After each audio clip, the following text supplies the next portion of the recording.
这一定是全网最嚣张的黑帮。他们每次杀完人后，都会将尸体挂在路边的广告牌上，以此来挑衅警方的权威。没想到这次他们玩得更大胆，将人杀害后，竟直接拉向公园，摆好造型，再搭配一个太阳镜，然后就潇洒地离开了。但凶手们绝对不会想到，这次他们杀了最不该杀的人，因为男孩的老爹正是全世界最护犊子的男人——连姆·尼森。那个你敢动我家人，我就还你一个团灭的存在。没过多久，尼森就收到了儿子的死讯。经过法医的鉴定，警方说他的儿子是因为吸食大量面粉而亡。听到这句话，让尼森很惊讶，因为在他的印象里，儿子从来没有碰过这种东西。他认为儿子的死另有原因，但检查报告就摆在那里，他们绝不会因为尼森的一句话而去浪费警力追查此事。无奈的尼森也只能接受现实，白发人送黑发人，让他痛苦不已。妻子也责怪尼森平时只知道工作，疏于对儿子的管教，才导致今天的悲剧。葬礼过后，妻子也离他而去。突如其来的恶语让年过半百的尼森失去了活下去的勇气，他把枪口含在嘴里，准备以此来结束自己的痛苦。就在这时，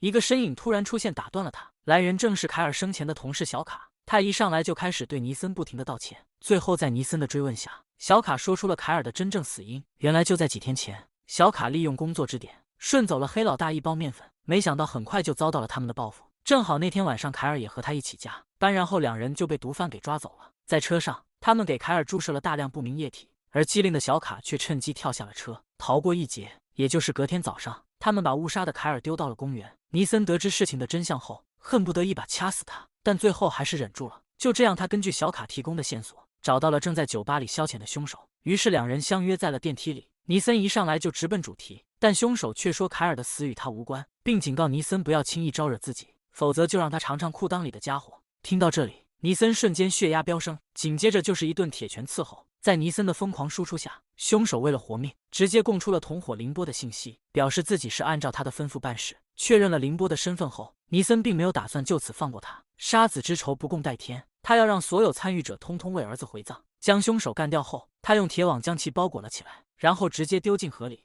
队员回到家后，尼森把自己的猎枪精心改造了一下，因为这样更方便携带。接下来，一场血腥的复仇之路就此展开。第二天，尼森来到了一家婚纱店，因为这家店的老板正是他要找的林工。凌波混迹黑道多年，对危险有着极高的嗅觉。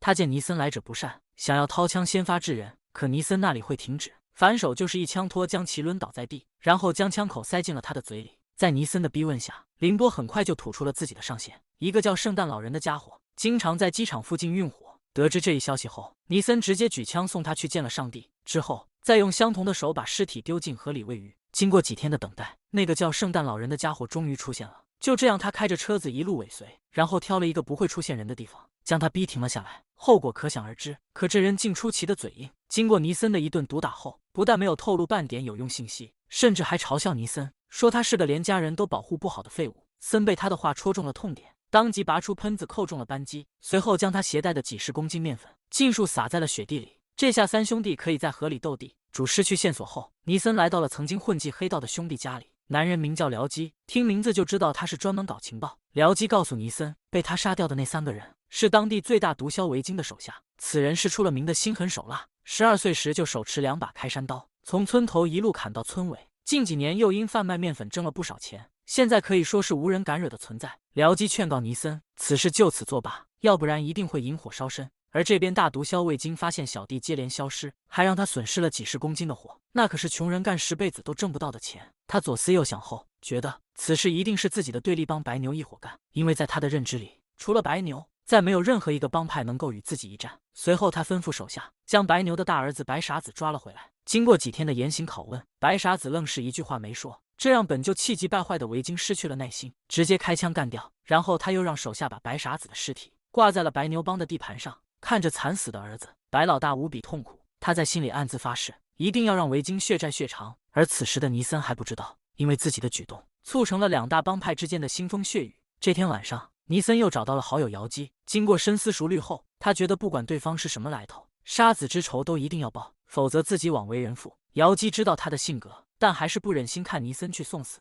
于是他给尼森想了一个办法，雇佣杀手。很快杀手如约而至，看其肤色，再加上阴冷的神气，就让尼森认定此人绝非善良。把自己的养老钱交给杀手后，准备静候佳音。但让尼森万万没有想到，这个杀手竟然是个老六。他前脚刚收完尼森的钱，后脚就将这个消息双倍的价格卖给维京。这特么哪里是什么杀手，简直就是一个妥妥诈骗犯。但最后这个杀手死的也很惨，因为维京最鄙视这种没有职业道德的人。随后维京带领手下找到了帮尼森雇佣杀手的僚机，僚机知道此次肯定是凶多吉少，于是把心一横，将尼森做的事都尽数揽在了自己的头上，后果可想而知。僚机的葬礼上，尼森知道一定是雇佣的杀手反水，看来这个仇还得自己亲自来报。维京得知自己杀错人后，为了能消除恩怨，决定用手下的命给自己禀报，随后让小弟将头颅送到了白老大面前。但白老大并不为此买账，老年的丧子之痛岂是一个手下的命就能平息？一枪干掉信使后，2名手下根据白老大的指示